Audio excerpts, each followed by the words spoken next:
They mocked her the moment she unpacked it. An old brass scope, green with tarnish, older than every recruit on the line. The laughter echoed across Fort Rockland under the Arizona sun.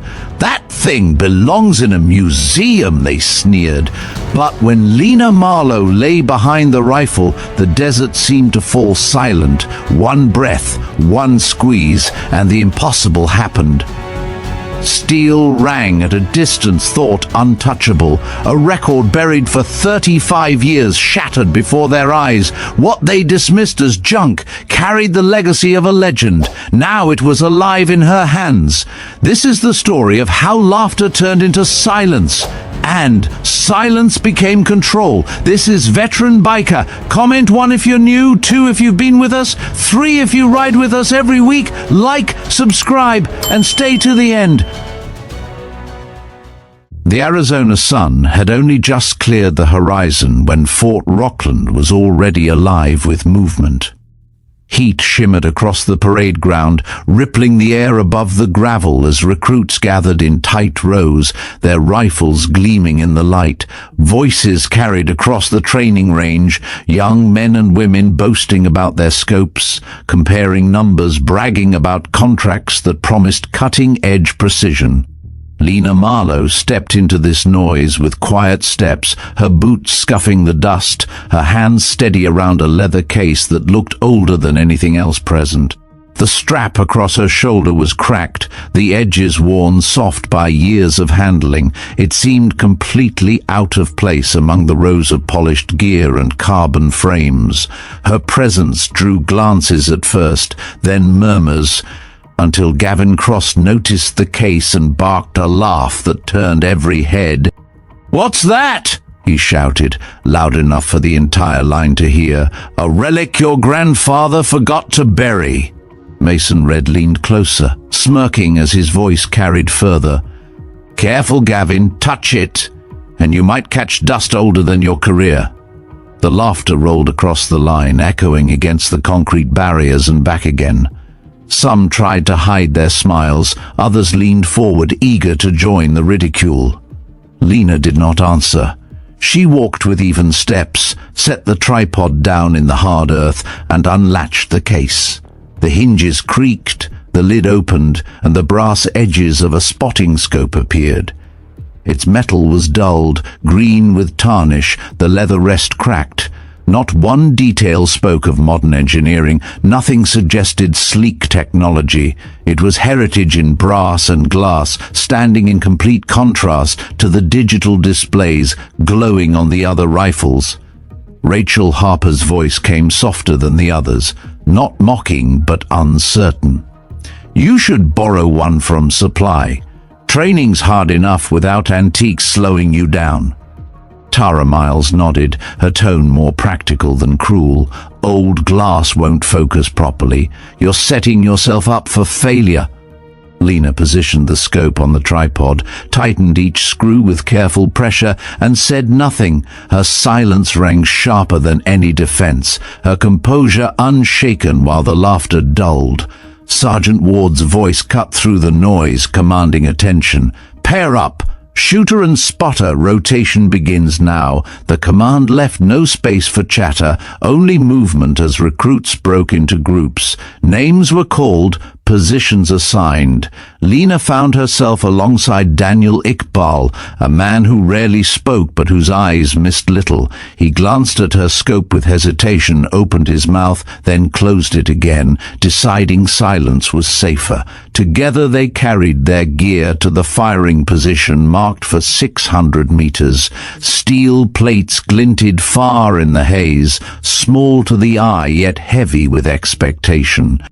Daniel lay prone, setting his rifle into the dirt, aligning through his modern scope.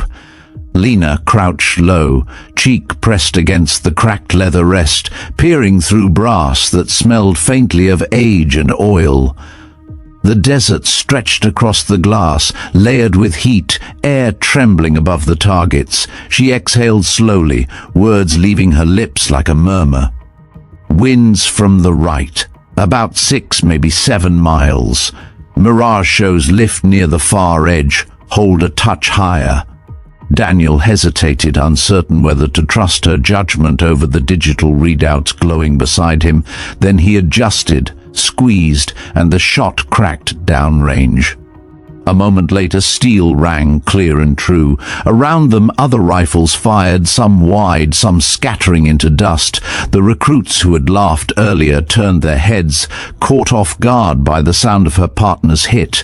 Lena adjusted again, calm, steady, guiding Daniel through the shifting air. Another shot, another clang of steel. His eyebrows rose as he lifted his head from the scope. "You saw that with this thing?" he asked quietly.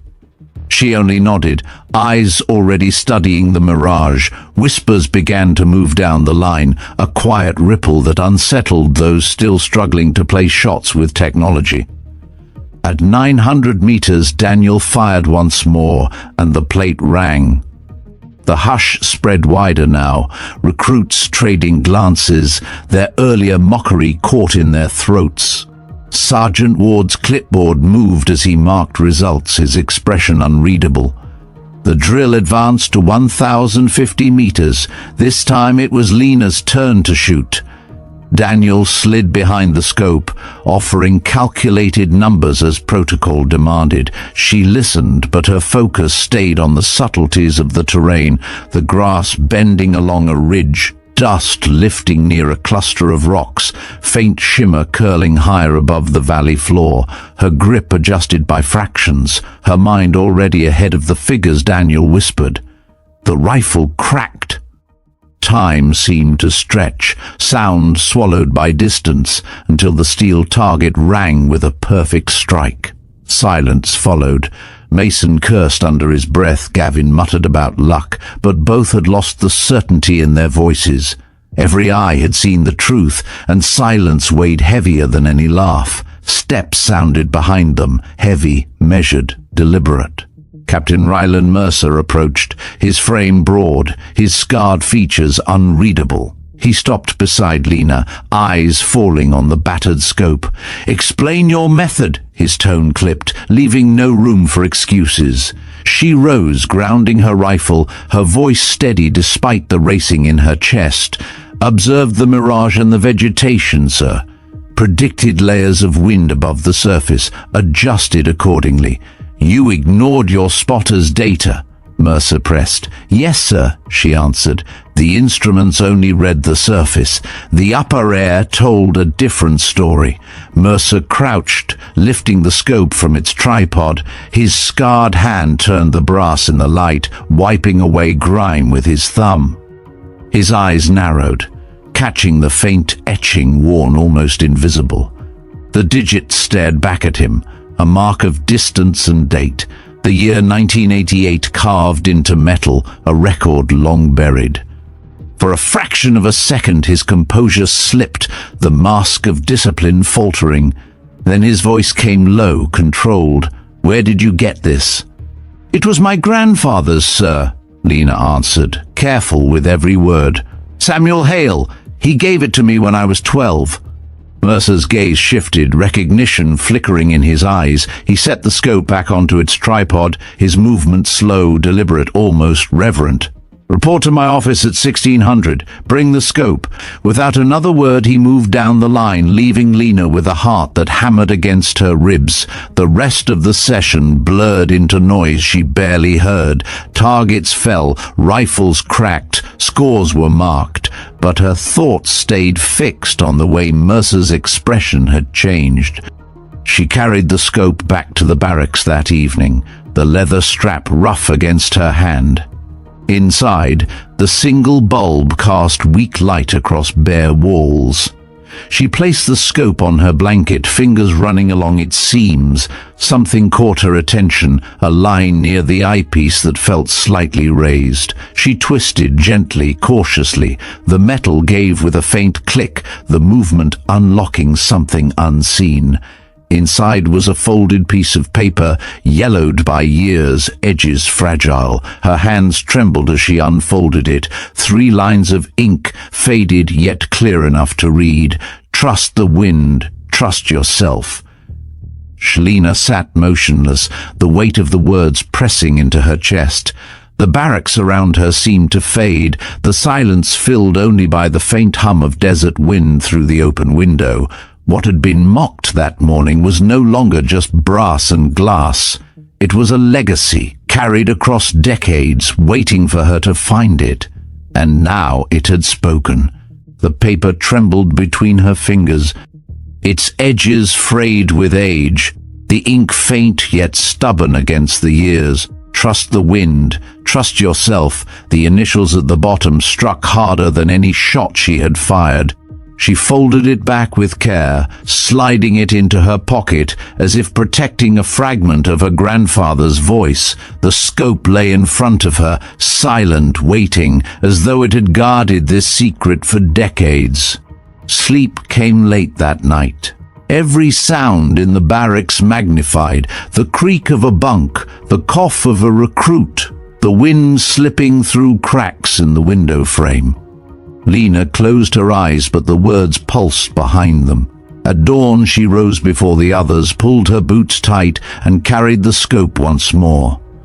The desert outside breathed dust and heat, but inside she felt something colder waiting. When 1600 arrived, she stood before Captain Mercer's office. The door carried the smell of oil and leather, faint traces of smoke clinging to the wood. She knocked once, firm, and a voice called her in. Mercer stood behind a plain desk, arms crossed, eyes hard. Beside him sat a man she did not recognize. His uniform carried the weight of rank, his hair silver under the light, his stare cutting sharper than glass. "Colonel Alden Briggs," Mercer said, his tone stripped of formality yet heavy with gravity. "Sit." Lena obeyed, the scope balanced across her knees.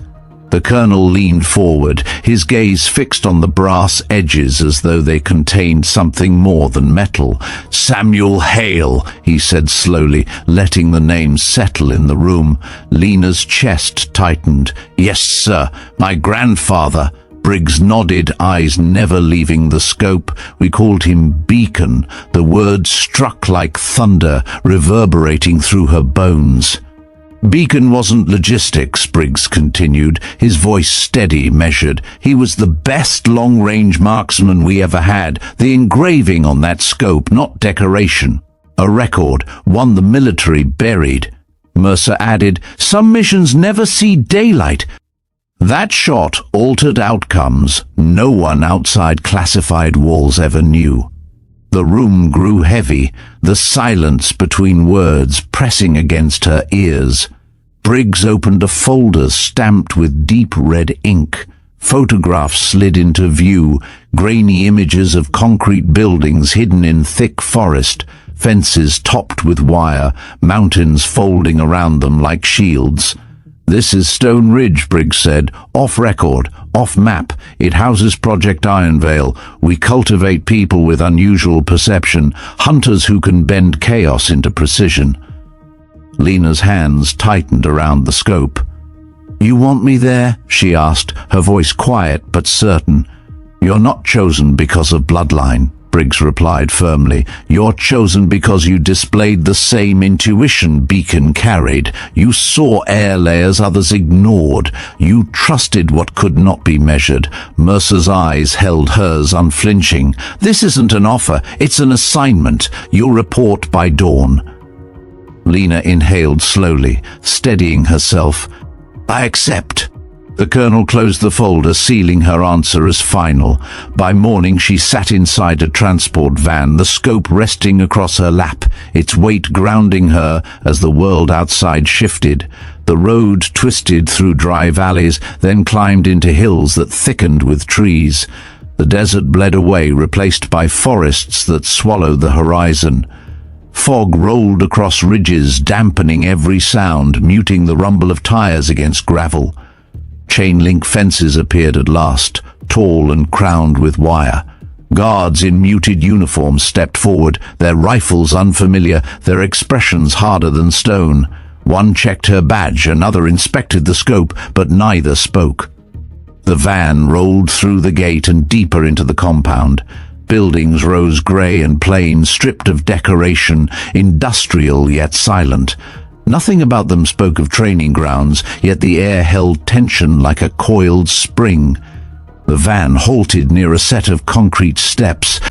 A man waited, lean, wiry, his frame taut with sinew.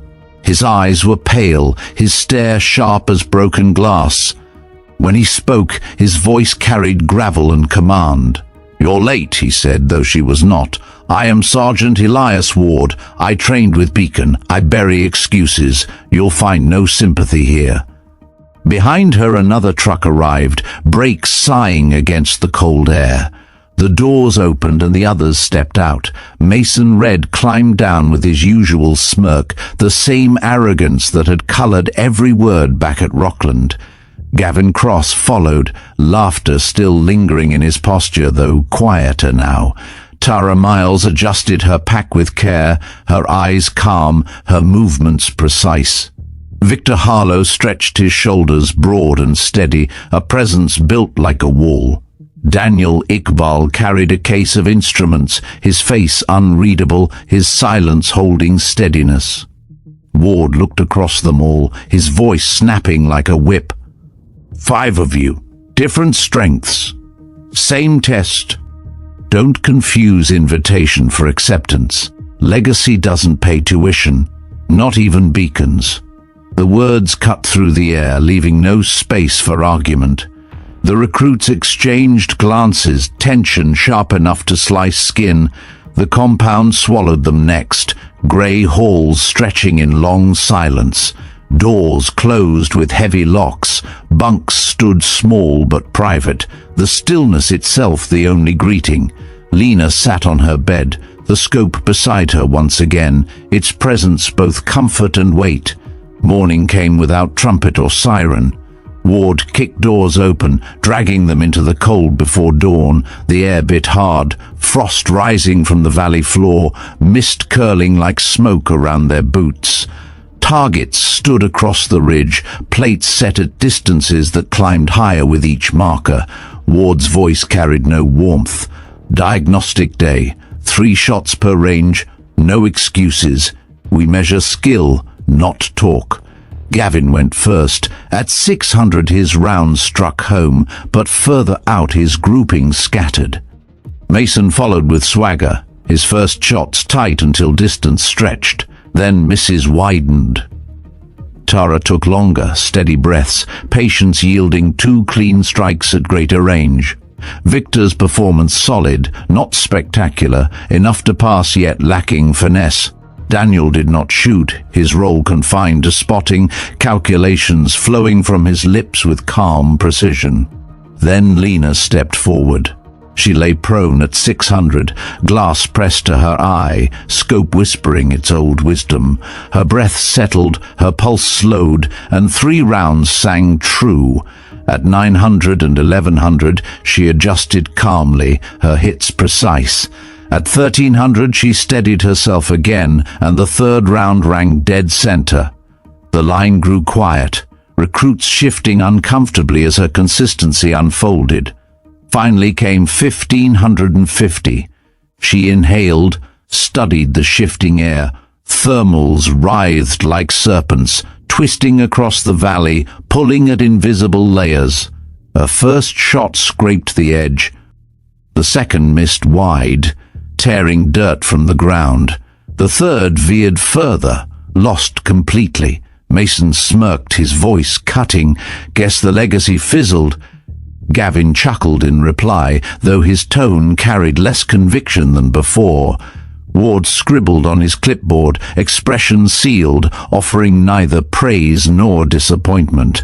Secure rifles, debrief at 1900. His tone revealed nothing, yet the silence behind it pressed hard. That night Lena could not rest. She walked out into the compound's edge, the cold moon above painting stone and wire silver. At the border of the woods stood a memorial garden, unmarked stones lined in rows, each catching pale light. Ward sat there, alone, his gaze locked on the markers. He did not look surprised to see her. He came here too, Ward said softly, his voice carrying weight. Beacon, first week at Iron Vale, he missed his long shots, thought he had failed. Lena's breath caught. He missed once. That miss drove him to create the hush method, a way to quiet the mind when everything screams chaos. You'll hear more when you're ready. Ward rose, leaving her with the whisper of wind and the silent stones. She returned to her bunk, the scope waiting on her desk. Her fingers searched its seams again, curiosity pushing her deeper. Something clicked beneath her thumb. A hidden compartment slid open. Inside lay a strip of faded silk, marked with symbols too precise to be random. Beneath it, wrapped in oiled cloth, rested a notebook. Her hands unfolded the first page, the handwriting sharp, deliberate, each line drawn with a soldier's precision. The title read, The Hush Method, Field Notes.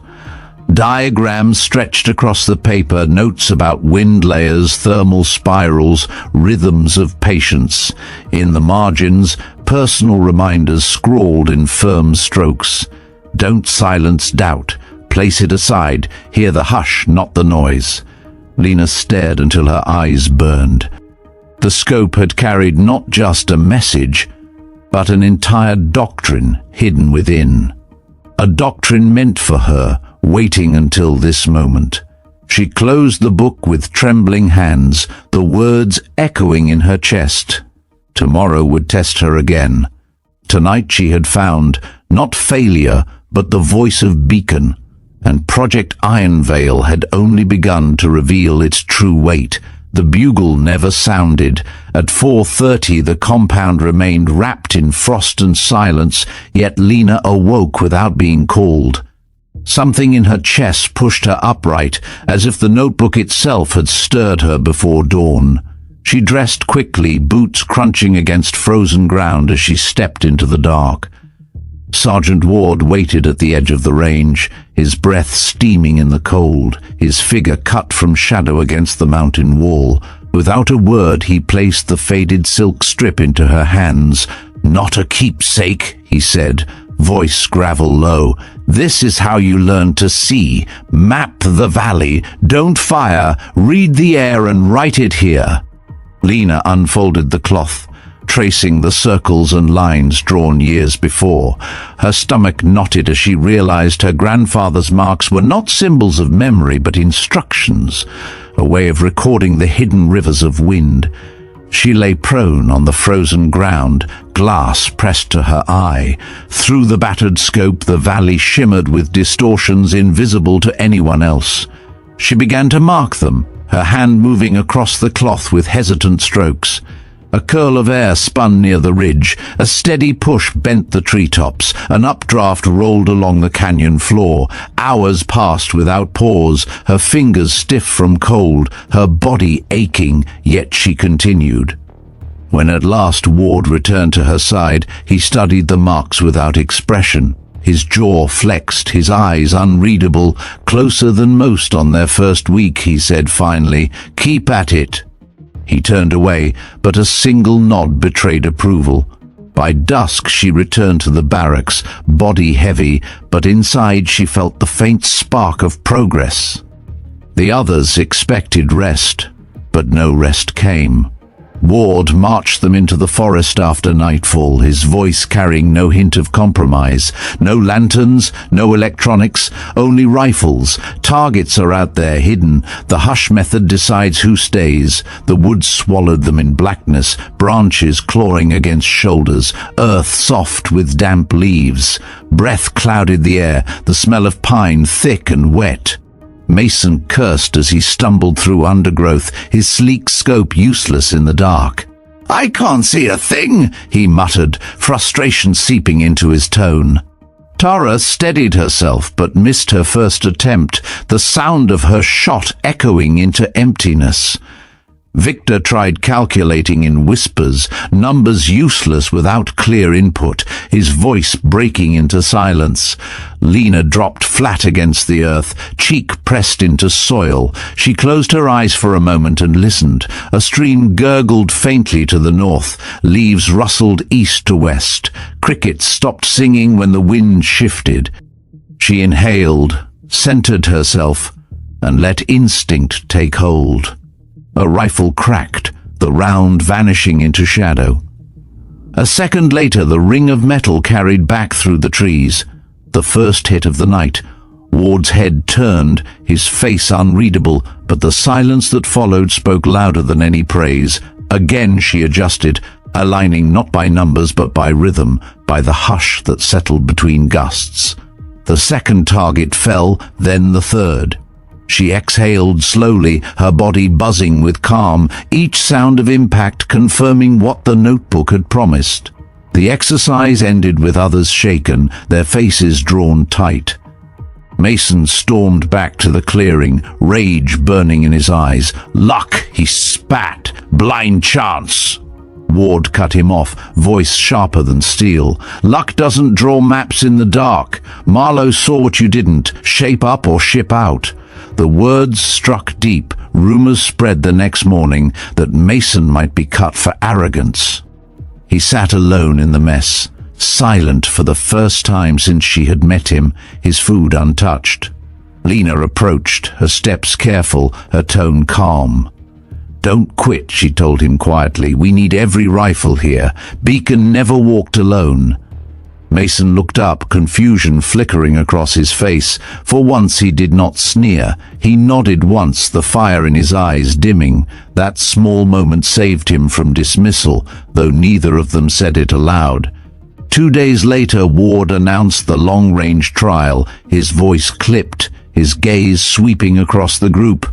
1,800 meters, 3 rounds each. Prove who you are. The valley stretched below them, wind shifting hard, mirage twisting above rock and grass. Mason went first, determination hardening his posture. His first bullet clipped the plate's edge. The second struck center, confidence rising, but the third veered wide as a gust tore across the canyon. He swore softly, pulling his head back in frustration. Then Lena stepped forward. She placed the silk cloth beside her, traced the symbols her grandfather had once drawn, and closed her eyes until doubt drained away. The hush settled around her, a space where noise lost power. Her first round flew straight, ringing dead center. She adjusted, instinct guiding her more than calculation, and fired again. Another impact, another perfect strike. The third round followed, the echo delayed by distance, but when it came, it rang true. The range fell silent. Even Mason froze, disbelief washing across his face. Tara lowered her weapon slowly. Victor stared at the target as though refusing to believe his own sight. Ward broke the silence, his tone flat yet heavy. "That's the hush point. She found it." For the first time, Lena understood what her grandfather had meant. It was not about silencing doubt, not about forcing calm. It was about stepping into a place where chaos had no hold, where stillness revealed truth. That night, the barracks remained quiet. No jabs, no laughter, only respect unspoken but clear in every glance. Lena was no longer chasing a ghost. She was carving her own path, one that carried the weight of a legacy but also her own name. The next morning, Ward summoned her privately. His words were clipped, his expression carved from stone. "Command has decided. You're being considered for deployment sooner than expected. Most train months before leaving here. They want to see if Beacon's bloodline is myth or real." Lena's stomach twisted, the thought of combat rushing in sharper than any training exercise. She nodded, steadying her voice. "I'll be ready." Ward studied her in silence, then handed back the cloth. "Keep drawing. The valley never lies." She returned to her bunk, the notebook open again in her hands.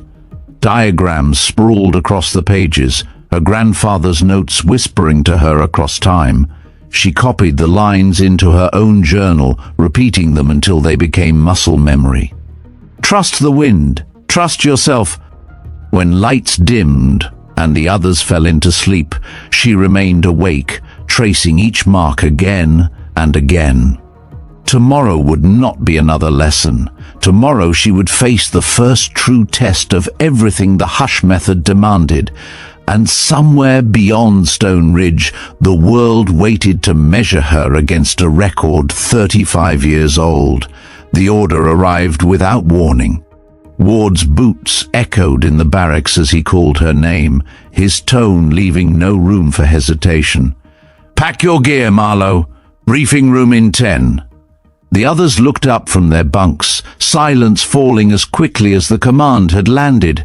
Lena stood, heart pounding, hands steady as she gathered her rifle, the brass scope, the notebook wrapped carefully in cloth. The hallway smelled faintly of oil and damp stone, every step pulling her closer to something that felt far larger than training. Inside the briefing room, Colonel Briggs waited. Maps spread across the table, satellite photographs pinned under his hand, shadows deepening the lines on his face. Ward stood near the wall, arms crossed, eyes sharp but unreadable. Briggs pointed to an image of mountains carved into jagged ridges, a fortress-like compound nestled against stone. "This is Khorasan's stronghold," he said, his voice deliberate. "Omar Rashid operates from here, architect of multiple attacks, shielded by walls and men who believe him untouchable." Lena leaned closer, the picture grainy yet clear enough to see the courtyard at its center. "Drone strike is off the table," Briggs continued. "Too many civilians inside. The only window is dawn prayer. In this courtyard, you will have one chance." Daniel, seated beside her, adjusted his glasses, his voice quiet but certain. "Range, Colonel, 3,728 meters. The number hung in the room like a weight. Even Ward's jaw tightened, though he said nothing. Briggs turned to Lena, his eyes piercing. "This is why Iron Veil exists. The shot is yours." Her throat felt tight, but she forced the air out slowly. "Yes, sir." The colonel closed the folder, his hand pressing the paper flat. "You leave tonight. Mission protocol begins the moment you step outside this room." The helicopter thundered through black skies, blades slicing the cold air above valleys where even echoes dared not travel. Lena sat with the team, the vibration rattling her teeth, her scope clutched against her chest. Ward's face remained stone. Daniel checked instruments with shaking hands. Tara watched the horizon with quiet focus. Victor adjusted his pack. Mason sat tense, but silent.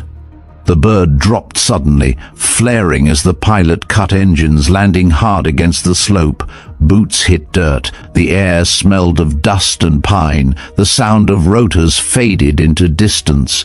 They climbed in darkness, lungs burning, the slope cruel and steep. Ward signaled halt, crouching low, eyes scanning the ridges. A faint buzz drifted overhead, the whine of a thermal drone sweeping the mountainside. No one moved. Breath locked in their chests, hearts beating louder than the machine above. The drone drifted past, blind to their presence, its hum fading into silence. Only then did Ward raise his hand, motioning forward. By first light they reached the ridge. The compound sprawled below, walls thick, guards pacing with routine steps, arcs predictable yet deadly. The courtyard sat still, empty, waiting. They dug shallow hides into the slope, hands raw from clawing at the dirt. Lena set the tripod, rested the battered scope, glass catching the pale morning light. Daniel crouched beside her, whispering data, numbers clipped and precise. Wind from the west, 801, thermal lift near the valley floor, adjust left. Mason added his own correction, muttering, his voice taut. Drop half, mirage tightening at 800. Lena listened, but her hand brushed the silk cloth, fingers tracing her grandfather's marks. She closed her eyes for a heartbeat, letting noise fall away, letting stillness settle in its place. The door to the courtyard opened. A figure stepped out, shoulders broad, beard streaked with grey, robes flowing. Omar Rashid. Her crosshairs locked onto him, her breathing slowed, the world narrowed to a single man unaware of the eyes on him. Then movement shattered the moment. A boy darted into the courtyard, chasing a stray ball, his small frame colliding against the stone. He looked up, inches from Rashid. Lena froze, fingers stiff on the trigger. The child lingered, nudged the ball forward, then ran out through the open door. The silence stretched until the door closed behind him. Her lungs released the breath she had held. The courtyard emptied again. Another minute crawled by. Then Rashid unrolled a mat, kneeling toward the east. Daniel's voice came in a whisper, tight with urgency. Wind steady, mirage stable. Mason overlaid another call, sharp, almost pleading. "Now, Lena, take it now!" Her hand touched the cloth again, her grandfather's handwriting echoing in her mind. "Trust the wind. Trust yourself."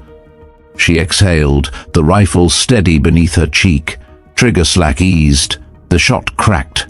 Sound vanished, the bullet beginning its impossible journey across valleys and ridges, weaving through layers of shifting air. The vapor trail shimmered against the morning light. Rashid remained bowed in devotion, unaware of fate's approach. Then impact. His body jerked once, collapsed without sound. The courtyard stayed still, no alarm raised, guards pacing on walls oblivious to the fall within.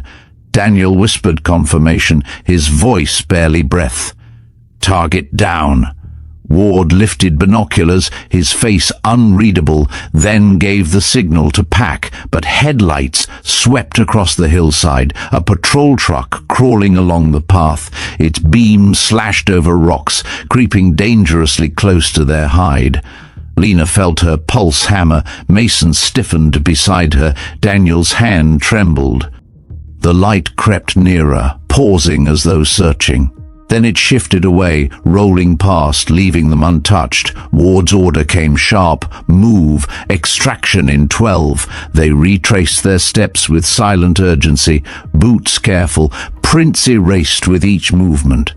At the ridge, the helicopter returned, its rotors shaking the dawn, the team climbing aboard with relief pressed into every motion. Back at Stone Ridge, Colonel Briggs waited, his eyes scanned each face, settling on Lena last. "You did it," he said, his voice carrying both gravity and restraint.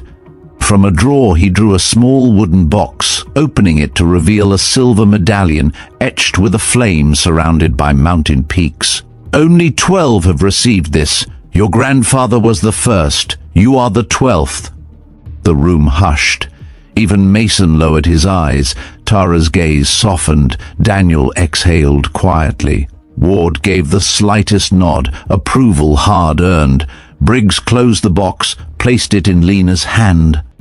"We want you to serve as both operator and instructor. Teach the hush method. Carry it forward."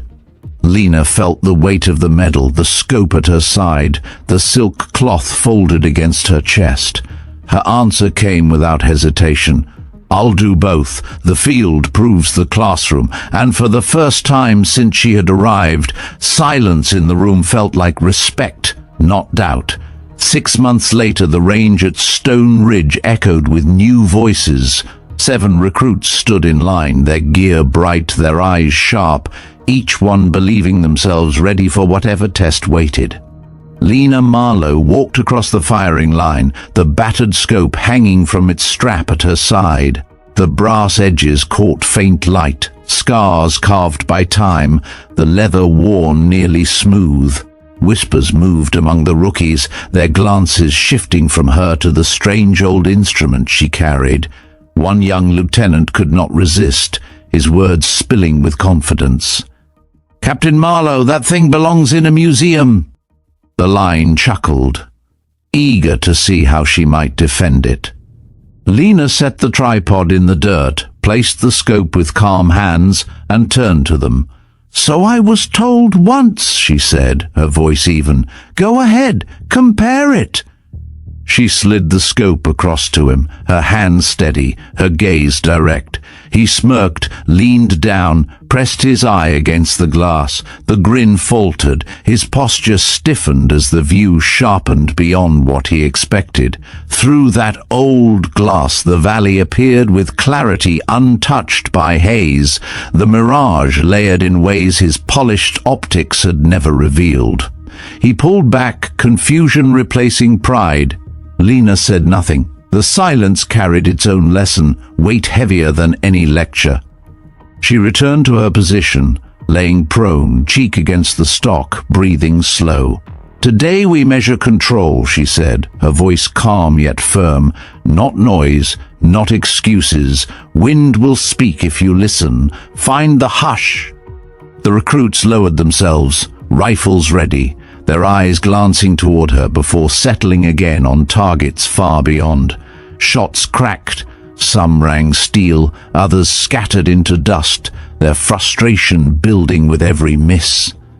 Lena fired once, the sound folding into the valley, the ring of steel returning clean. She did not celebrate. Instead, she guided them, adjusting angles, pointing out shifts in grass, the way dust curled near stones, the shimmer rolling above the ridge. Slowly their grouping tightened, disbelief turning into reluctant respect. Ward watched from behind, arms crossed, his face still carved in stone, but Lena caught the faintest curve of approval at the corner of his mouth. By afternoon, the recruits no longer mocked the scope. They crowded closer, asking for another look, curiosity replacing arrogance. The young lieutenant who had spoken first stood quiet now, his jaw tight, his pride swallowed. Lena held no malice for him, only memory. She remembered the laughter at Fort Rockland, the sneers when she set her scope on the line, the way silence had fallen after steel rang. The cycle had turned again, only this time she was the one guiding it. When the sun dipped low, painting the valley in gold, she gathered them together. "You've seen what tools can do and what they cannot," she said. "You've felt what happens when you chase noise instead of stillness. The hush is not absence, it is control, remember that." The recruits stood in silence, the weight of her words settling. No laughter now, only the recognition that they had glimpsed something rare. She lifted the scope, folding the tripod, her hands gentle as though touching an heirloom. For her it was not only a tool, but a voice carried through time. Beacon had whispered through this glass, had left marks on silk and paper, had trusted her to find the truth buried inside. Now it was hers to pass on. She walked away from the line, boots pressing against dust, the range behind her filled with the muted echoes of training fire. Inside the barracks, she placed the scope on her desk once again. Her fingers ran over its seams, the metal cool under her touch, the initials etched faintly into the rim. 35 years had passed since the record carved there was first set, and now her shot had carried it further. Not as imitation, not as shadow, but as proof that knowledge endures beyond time. In the silence of her room, she opened the notebook once more. The handwriting of Beacon stared back, steady and sharp. She traced the lines, the diagrams, the reminders in the margins. Don't silence doubt. Place it aside. Hear the hush, not the noise. Her lips moved softly, repeating them until they became her own. Outside, the evening wind rose, sweeping across fences and stones, carrying whispers that bent through the cracks in the window. She closed her eyes and listened. The hush was there, waiting, not an echo of her grandfather, not merely a memory, but a presence that belonged now to her as much as it had ever belonged to him. Tomorrow, she would step again onto the range, and again the laughter of new voices might try to test her, But tomorrow, as today, silence would teach for her, because silence was not emptiness, it was mastery, and mastery once found could never be taken away. Winter crept into Stone Ridge with a sharpness that cut through uniforms and bone. Snow dusted the range, the valley stretched pale beneath the weight of cloud, and every breath lingered in the air like smoke. The new recruits huddled against the cold, their rifles heavy, their gloves stiff, yet Lena Marlowe moved among them with calm steps. The battered scope swung at her side, its brass edges dim in the grey light, no longer mocked, now regarded with quiet awe. Ward's voice carried across the frozen morning, steady as always. "Control is not given, it is earned. Today you learn what silence feels like when the world tries to crush it." Targets had been set at greater ranges, steel plates nearly invisible through fog. The rookies lined up, teeth clenched against the wind, eyes straining to catch what their optics could barely reveal. Lena lowered herself, lying prone, cheek against her stock, glass pressed to her eye. Through the scope the world unfolded in layers, currents sliding across the valley, mirage bending even in the cold. Her voice stayed even, instructing each recruit, adjusting their aim, teaching them to see what was hidden. Watch the treetops, the smallest sway tells you more than numbers. Look at the snow spirals near the ridge. Air carries them like threads. Follow them. One by one they fired, some missing, some striking steel, their frustration turning slowly into focus. She guided, corrected, never raised her voice, letting the hush between words speak for her. Ward stood behind, watching, saying little, but Lena knew he measured every movement she made. By midday the snow thickened, visibility dropping until the valley blurred into shifting white. The recruits faltered, their shots scattering, their scopes failing to pierce the storm. Lena remained still, breathing into the cold, feeling the hush settle deeper. She fired once, the sound dull against snow, and the steel rang faint in the distance. The line fell silent. No one spoke. They had seen her trust what the storm tried to bury, and they understood.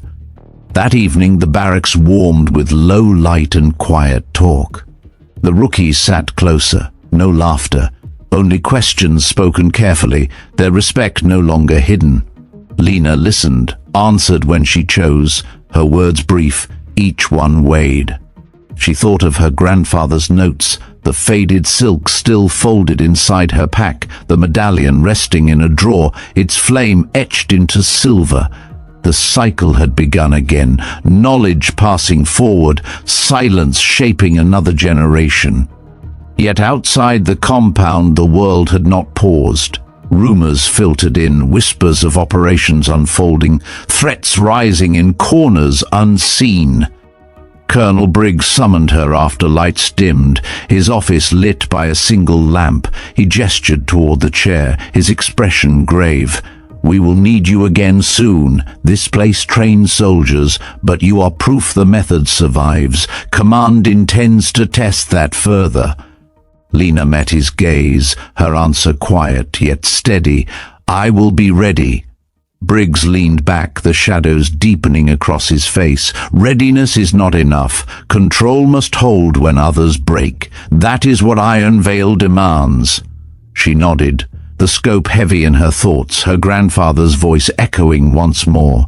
"Trust the wind. Trust yourself." The next days passed in relentless drills.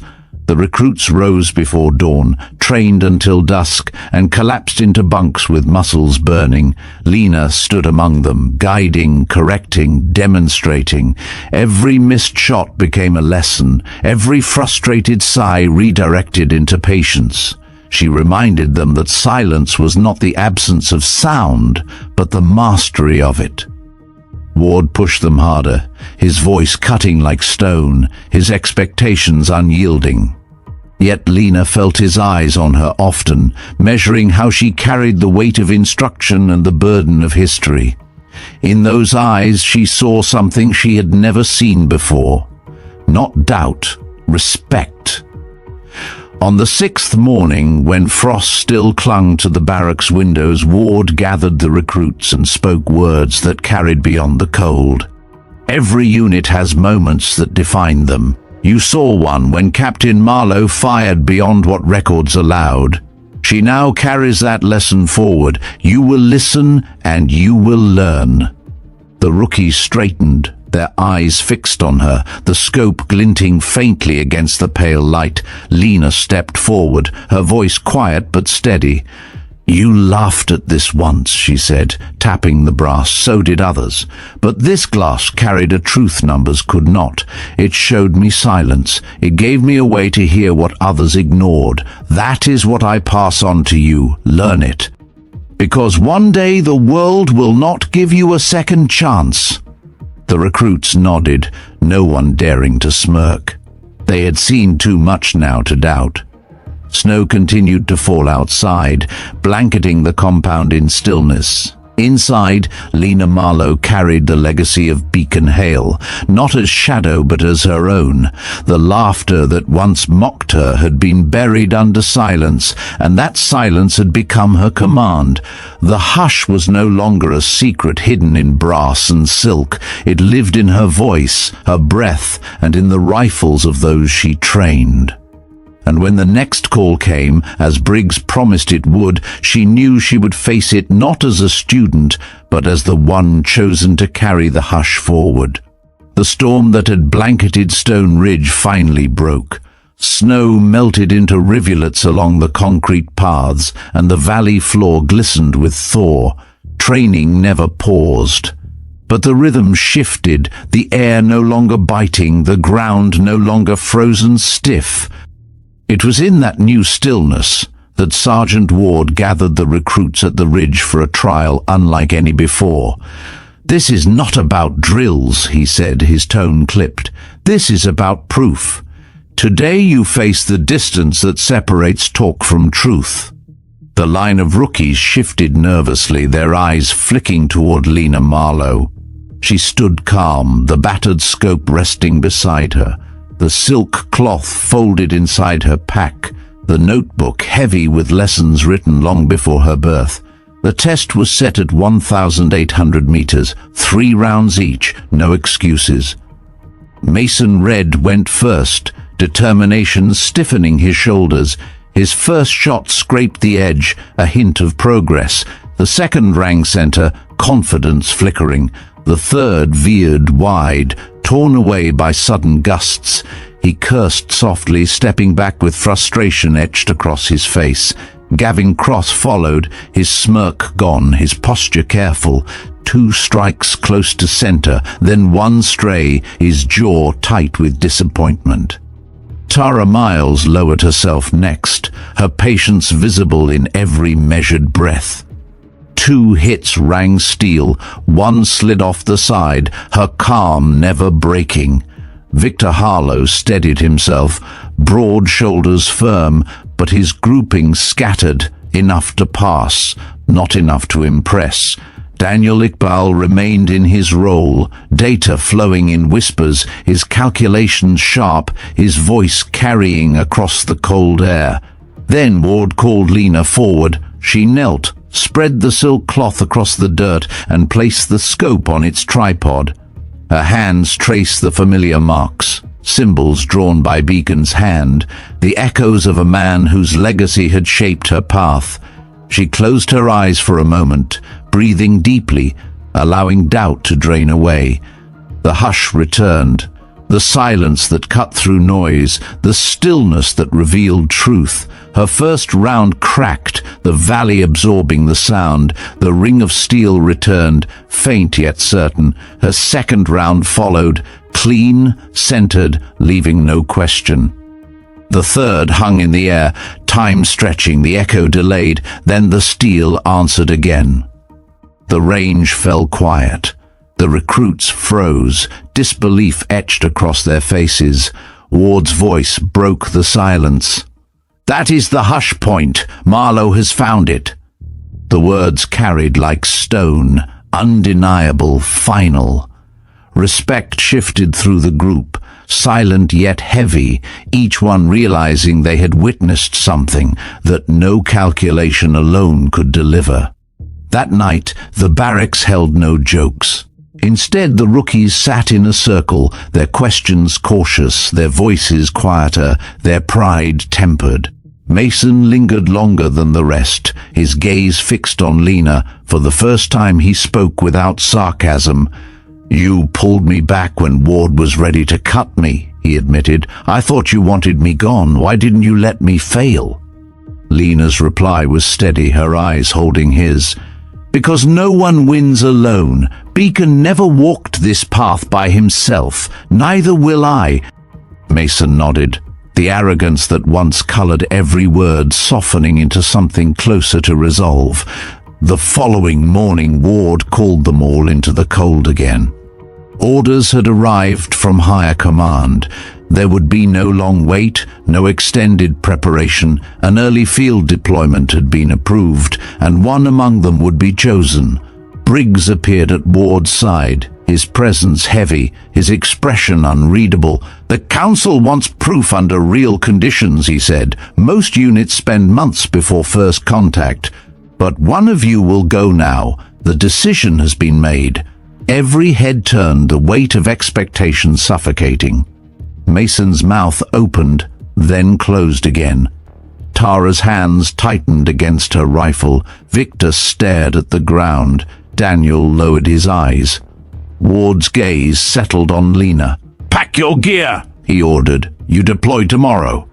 The words struck like thunder, final and sharp. Lena felt her pulse quicken, but her voice remained calm. "Yes, Sergeant." The barracks buzzed after dark, the recruits restless, whispering of what lay ahead, of what it meant to be chosen so soon. Lena sat alone with the scope on her desk, her fingers brushing its worn surface, her grandfather's words echoing once more. "Trust the wind. Trust yourself." She folded the silk cloth carefully, tucked the notebook into her pack, and closed her eyes. Tomorrow the hush would no longer be confined to training grounds or snow-swept valleys. Tomorrow it would be tested against chaos itself. Night swallowed the mountains as the transport helicopter thundered low across valleys.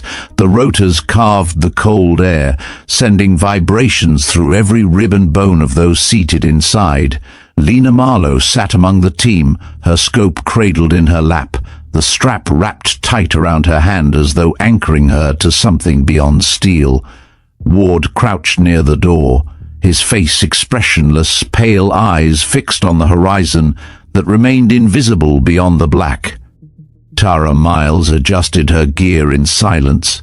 Victor Harlow checked straps with deliberate motions. Daniel Iqbal leaned over a small tablet dimmed against the dark. Mason Red sat stiff, his bravado buried under focus. The aircraft dipped, engines roaring, then flared sharply. Boots slammed into dirt, snow scattering under the weight of landing. Ward's voice cut across the roar. "Move. We are shadows until extraction." The team slid out into freezing air, the night biting their skin. The helicopter lifted, rotors fading until silence pressed hard against their ears. Only the crunch of boots remained. They began the climb. The slope was brutal, loose stone shifting under weight, lungs burning with every stride. Frost clung to branches, the forest whispering under gusts, the smell of pine thick in the cold air. Ward signaled halt suddenly, one hand raised, his posture rigid. The faint buzz of a drone drifted overhead, mechanical eyes sweeping the slope. The recruits froze, every chest locked mid-breath. Even the air seemed to hold still. The drone hovered, its whine scraping against nerves, then drifted away into the night. Only after it disappeared did Ward motion forward again, his pace quick, his body angled low. By first light they reached a ridge. The stronghold sprawled below, high walls cut from stone, guard towers rising like teeth, figures pacing with routine arcs. The courtyard lay still, empty, as dawn painted the world in pale light. The team dropped low, carving shallow hides into the hillside with hands and knives, dirt and frost caking their gloves. Lena set her tripod, lowering the battered scope, the brass rim glinting faint in the morning. She breathed slow, adjusting until the courtyard filled the circle of glass. Daniel whispered from beside her, his words clipped, data delivered with precision. Wind out of the west. Mirage lighted the valley floor, thermal rising along the south wall. Adjust left, Mason muttered, his voice taut. Drop half a mil, air's steady near the ridge. Lena listened, but placed her hand on the silk cloth folded across the dirt. Her fingers traced the marks her grandfather had once drawn, circles and lines that captured the unseen. She inhaled deeply, letting noise drain away, finding the hush in the quiet. The compound door opened. Omar Rashid stepped into the courtyard, his shoulders heavy beneath robes, beard streaked with grey, his presence commanding even in solitude. Her crosshairs locked on him, her breath slowed, the world narrowing to one man kneeling under the sky. Then a blur of motion shattered the moment. A child darted across the stone, chasing a small ball, feet echoing against the courtyard. The boy froze inches from Rashid, wide-eyed, before nudging the ball and running back through the open door. Lena's finger remained rigid against the trigger, breath locked in her chest. She did not fire. Rashid glanced after the boy, then unrolled a mat, lowering himself to pray. The courtyard stilled again. Daniel's voice came low, urgent. "Conditions stable." "This is your moment," Mason added sharply, his tone almost desperate. "Take it now." Lena closed her eyes briefly, tracing her grandfather's handwriting in her memory. "Trust the wind! Trust yourself!" She exhaled, the rifle steady against her cheek.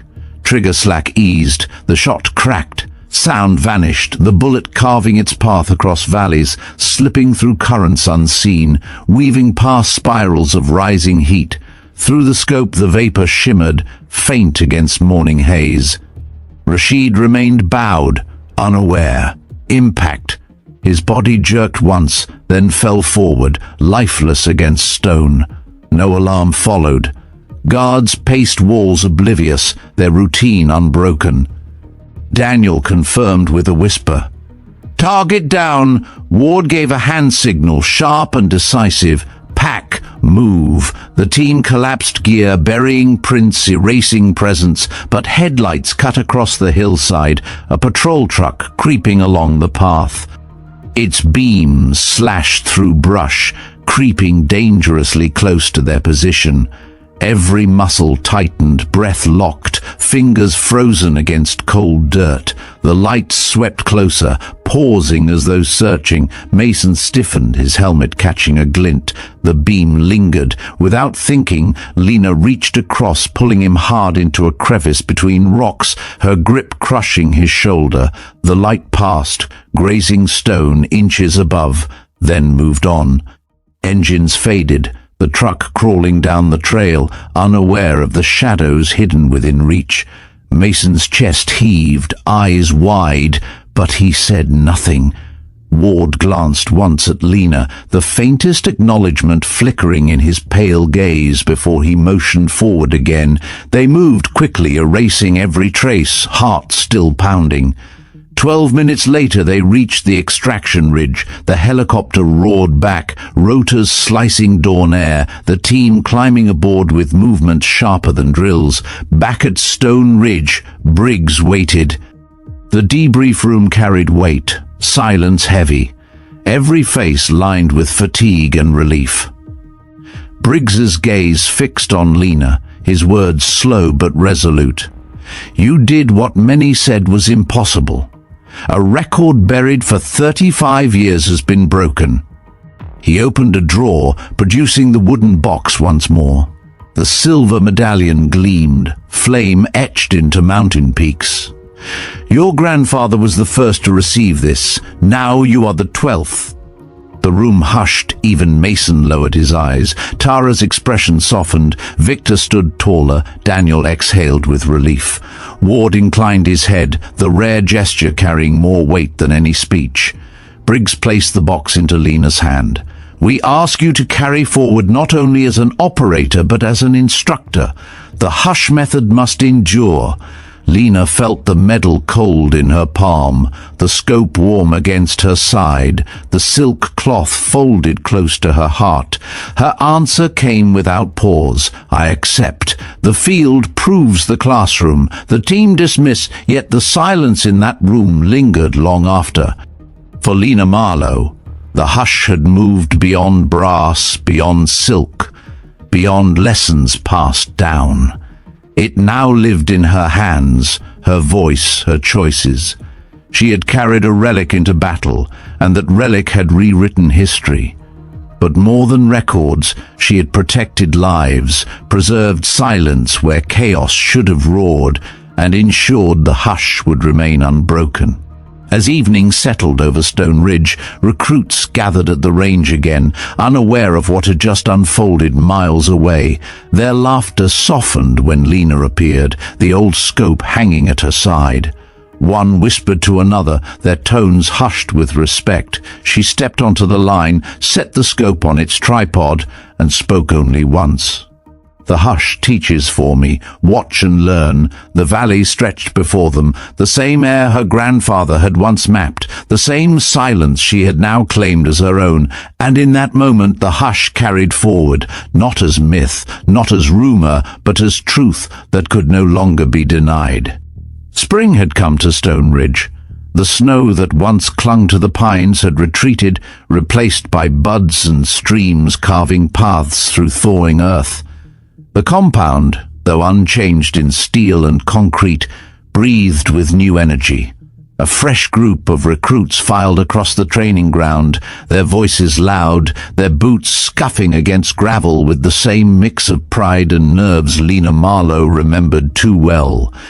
She stood waiting near the ridge, the battered scope hanging against her hip, the medallion tucked inside her jacket pocket, the silk cloth folded carefully in her pack.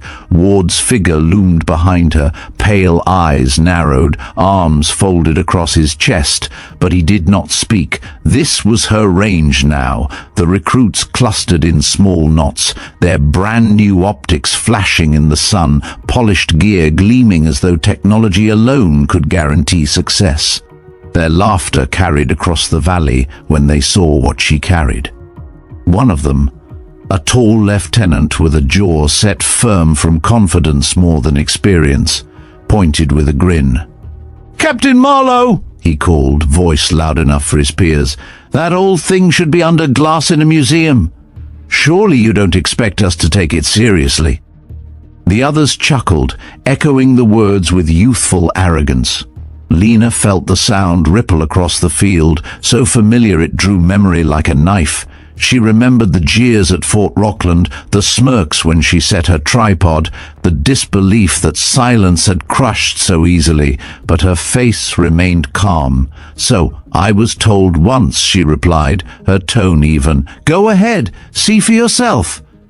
She set the tripod into the dirt, lowered the scope, and slid it toward the lieutenant.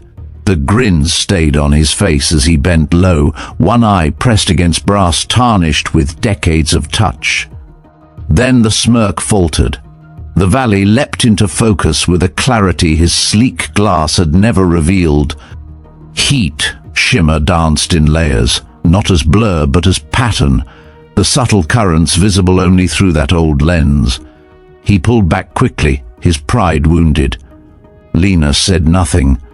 The silence stretched, her answer already delivered. She laid herself prone, cheeks steady against the stock, breathing even, the hush alive around her. The recruits followed reluctantly, some still grinning, others uneasy. Her voice guided them, calm, precise. "Look at the grass bending on the ridge. Notice the way dust spins when a gust rolls across stone. The air above is never still, but if you listen, it tells you the truth." They fired, some missing wildly, their optics struggling to adjust, others striking steel by chance, the sound echoing faint against mountains. Her shot rang clear, steel answering her control, the silence that followed heavier than any boast. Ward's expression did not change, yet Lena felt his gaze hold a trace of approval, subtle but unmistakable. By midday, frustration dulled their laughter. Sweat stained their collars, dust caked their gloves, tempers frayed, but their eyes began to seek hers, waiting for correction, searching for direction. And she gave it, not as lecture, but as guidance measured by patience. The valley became their teacher, the hush their only ally. Evening settled golden across the ridge when she gathered them together. Their faces flushed with fatigue, their pride tempered, their silence proof of change. "You came here thinking tools would do the work for you," she said, her voice low, steady, "but you've seen how they fail when the air shifts. Precision does not live in glass or steel, it lives in you. The hush is not emptiness, it is mastery. Learn that, or you will never be ready when it matters." No one laughed. Their eyes held questions, but not defiance. They had glimpsed something deeper, and they knew it. That night, alone in her quarters, Lena set the scope on her desk once more. Her fingers traced its seams, each scar on the brass a reminder of battles unseen.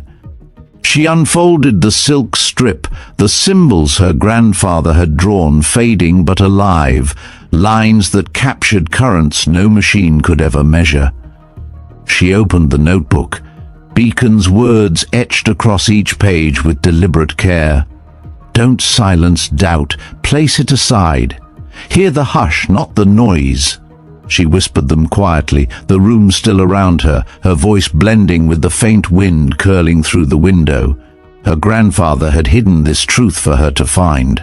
Ward had tested it, Briggs had demanded it, the valley had confirmed it. Now she carried it forward, not as burden but as promise. Weeks passed. The recruits hardened, their shots truer, their confidence now born of earned skill. They no longer mocked the scope, they crowded closer, seeking another chance to see through its old lens, to understand what it revealed. The lieutenant who had once sneered now studied her every move, his pride reshaped into respect. Mason Red lingered near the line, his posture quieter than it had once been, his arrogance tempered, his eyes carrying gratitude he never spoke aloud. Daniel Iqbal continued his precise spotting, his numbers sharp, his patience steady. Tara Miles remained calm, her focus cutting through every task. Victor Harlow stood like stone, unshakable, and Ward watched, measuring silently. Colonel Briggs appeared often, his visits brief but significant, his gaze weighing each recruit, his questions always circling back to Lena. "How do they listen?" he asked once. With doubt at first she answered, then with silence. He nodded, closing the conversation without further words. The cycle continued, days of drills, nights of quiet study.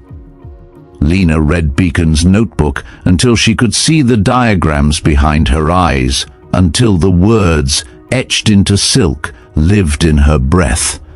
When storms swept across the valley, she led them into the cold, their shots scattered at first, then slowly centered. When fog rolled thick, she had them lie prone, glass pressed against unseen targets, waiting until patience revealed faint shapes. She reminded them always that control began where noise ended, and in those moments, when steel rang across silence, she felt the hush not as inheritance but as her own. One evening, as the sun bled crimson over the ridge, Ward approached her quietly. His voice carried gravel, but for once it lacked hardness. "You have become what Beacon was, not his shadow, his equal." Lena turned to him, eyes steady. "I'm not here to replace him, I'm here to continue." Ward nodded once, a rare smile flickering across his scarred face before he turned away. That night she walked alone to the memorial garden at the edge of the woods. The stones stood unmarked, pale in moonlight, silent in their rows. She placed the scope gently on the bench, unfolded the silk, and laid it across her knees. Her fingers traced each faded mark as she whispered softly, "Trust the wind, trust yourself." The breeze lifted through the trees, rustling leaves, carrying the sound into darkness. She closed her eyes and listened, her grandfather's voice lingering within the hush. The laughter that had once mocked her had long since vanished. The silence remained, and in that silence Lena Marlowe stood not as the girl who had been doubted, but as the captain who carried a legacy into the future. Her shot had broken a record hidden for 35 years. Her teaching would ensure it was never forgotten, and the hush, once a secret, now belonged to those willing to listen. The wind carried across the ridge one last time, brushing the brass scope where it rested on the mat. It had seen laughter, it had endured doubt, it had carried secrets hidden for decades, and through it all it had become more than glass and metal. It had become the voice of a legacy. Lena Marlowe stood with her recruits as the valley breathed beneath them. Their rifles rested, their shoulders slumped with exhaustion, but their eyes held something new. Respect! Not only for her, but for the silence she had taught them to hear. That hush had been buried inside brass and silk, carried through her grandfather's hands, passed through missions, whispered about but never written.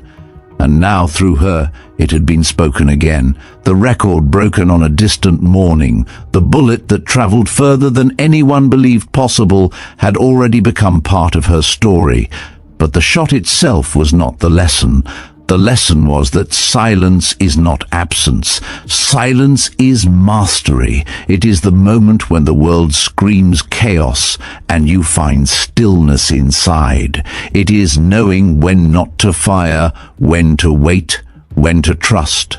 The child who crossed the courtyard reminded her of that truth. The decision not to pull the trigger in haste had proven that control is more than skill, it is choice.